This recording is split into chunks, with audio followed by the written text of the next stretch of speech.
Hey YouTubers, and welcome back to another Dragon Ball Super video. Today is a very sad day because Dragon Ball Super is going to be ending with episode 131, but just because Dragon Ball Super is ending doesn't mean we have to stop talking about it in any way, shape, or form.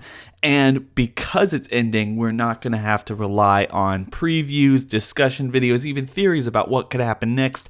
So we have to start evolving what it is that we do on not only my channel, but everyone else's channel, and just the way we approach Dragon Ball in general. And that being said, I've been trying to really redefine what my channel is, doing more unique, interesting, original content that's not just solely based on theories or just general discussions about what's going to happen next. So with that being said, guys, I've been wanting to do this for a long time, and because the series is ending, I'm sure that this is just the best time to really start this series, and I hope you guys like it. But with no further ado, we're going to be talking about, and I don't know how many videos this is going to be, I don't know how long it's going to take, but I'm going to start rewriting Dragon Ball Super, all 131 episodes, and a more cohesive, concise story that we can all kind of get behind and really celebrate the way that we would like Dragon Ball Super to be written and the way that we wanted this show to actually play out. Now, before we get started here, I just want to say that this is actually just my idea. I know that there's a lot of people out there who would actually approach this in a completely different way.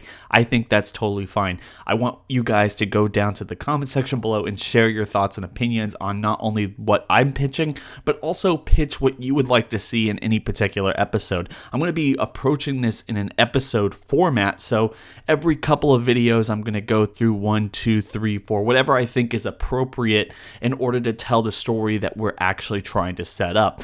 Kind of mini arcs in the grander scope of the arcs, and I'm not going to throw away any real plot devices. I might add things here and there. I might change up in really big ways things that happen throughout the series, but we're going to go through pretty much the exact same beats. We're going to go through Battle of Gods, Fukkatsu no F, the Champa arc, the Future Trunks arc, and now the Tournament of Survival. But like I said, that's just the way I'm going to approach it. I hope everyone enjoys this video, but with no further ado, let's get right into it. Now, because we're doing this episode per episode, I really think it's important to start the series off in the first episode by just simply reintroducing all of our main characters. Pretty much the same thing that Dragon Ball Super did when it started back in 2015. But the main difference here is I'm going to be focusing on soul members of soul families that we've come to know and love from the series, at least in the first couple episodes. I'm not going to separate it between what the Briefs are doing or what the Sun family is doing, or even what Beerus and Whis are doing at any given time.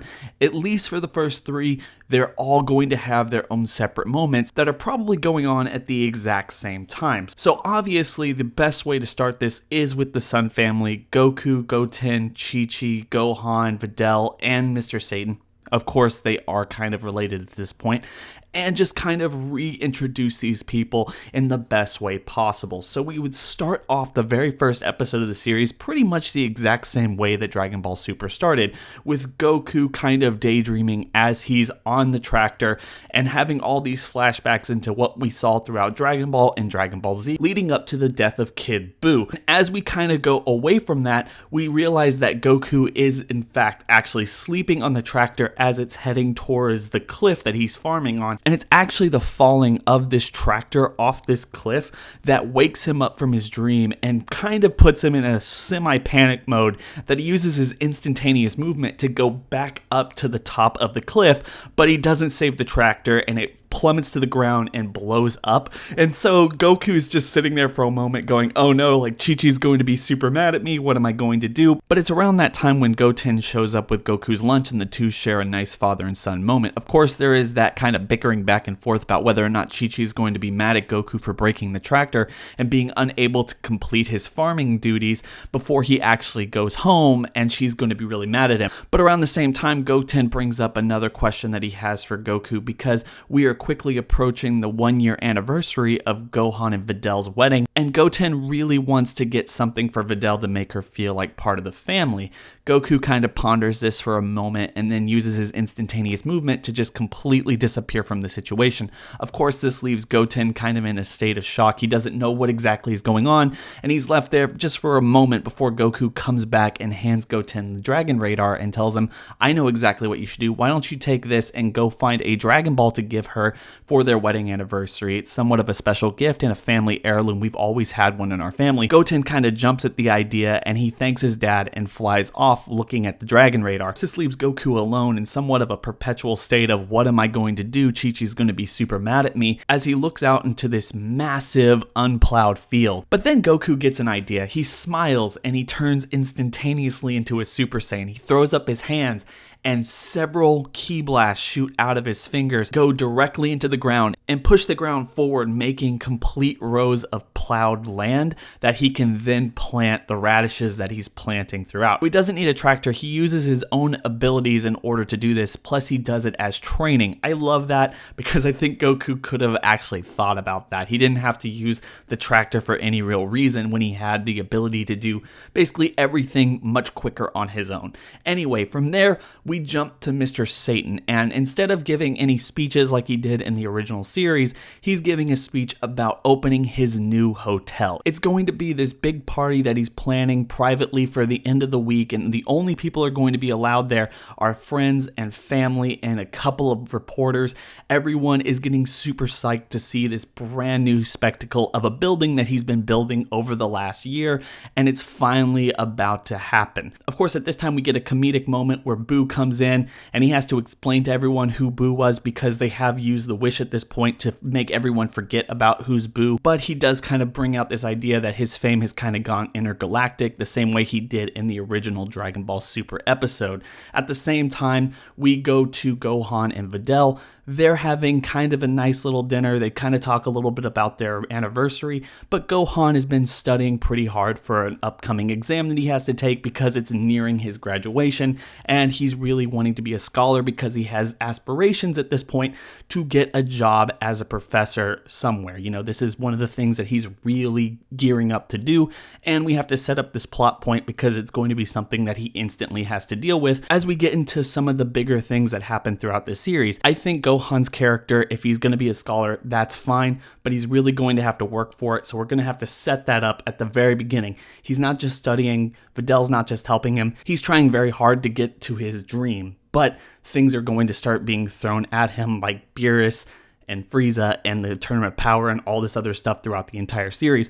We got to make that completely known in the very first episode. But I think the main thrust of the first episode would be Goten going on his sole adventure, sans Trunks, to find a Dragon Ball in order to give to Videl. So in my eyes, Goten goes deep into the woods trying to find this one soul Dragon Ball. But as he's looking at the Dragon Radar, he realizes that a cluster of around 6 of them are located together somewhere in the very far distance, and he's looking to the closest one near him. Of course, when he does find it, it's actually in the hands of a saber-toothed tiger. One of the reasons I love this idea is because Dragon Ball usually starts with a saber-toothed tiger and someone from the Sun family making either mincemeat of them or really scared.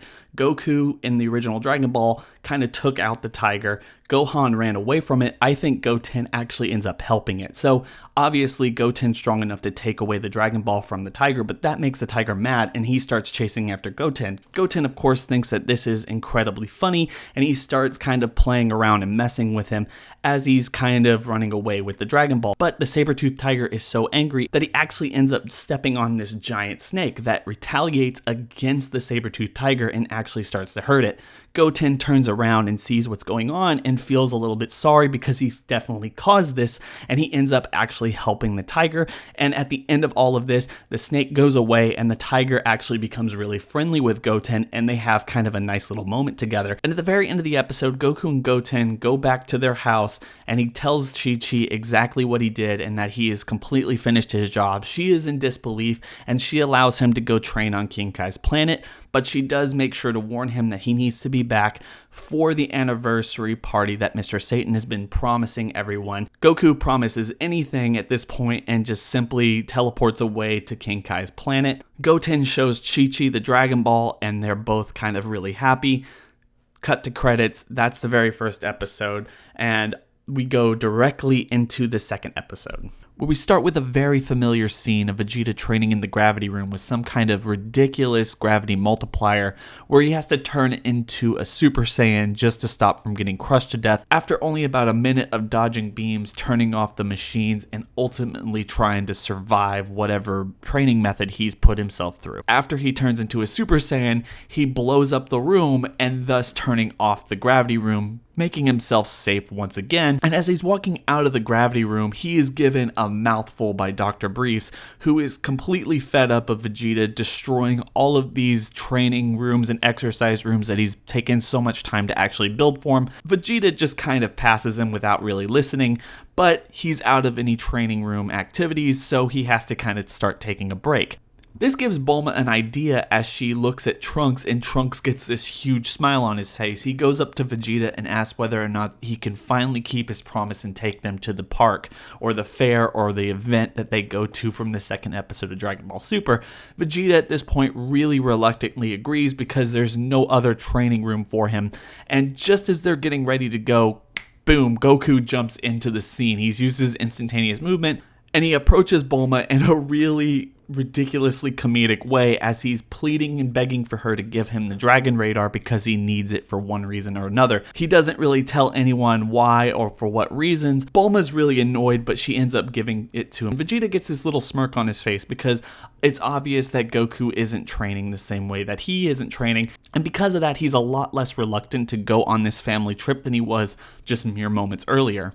And then the vast majority of the rest of this episode is just the things that they showed us in the second episode of Dragon Ball Super. It's just Trunks, Bulma, and Vegeta going on their day trip, having fun with each other, and Vegeta getting more and more progressively annoyed until he kind of storms off and starts training again in a fixed gravity room that Dr. Briefs has been spending all day fixing. I really love this episode, and call me crazy, but it's probably one of the best that Dragon Ball Super ever did. I love the focus on Bulma and Vegeta and Trunks, and I would really like to just kind of take those scenes and extend them a little more. I don't think I can do much better than what they did. My main focus here is until the very end of the episode, we're not cutting away to Beerus or Whis or Goku anymore or anything else like that. This is very much a Vegeta-centric episode where we get to reintroduce ourselves to these characters. At the very end of the episode, I think we have Goku showing up on King Kai's planet and starting to power up, and at the same time, we're cutting back and forth between Goku and Vegeta training, showing us that these two are the two characters that we're going to be focusing on for the majority of the series,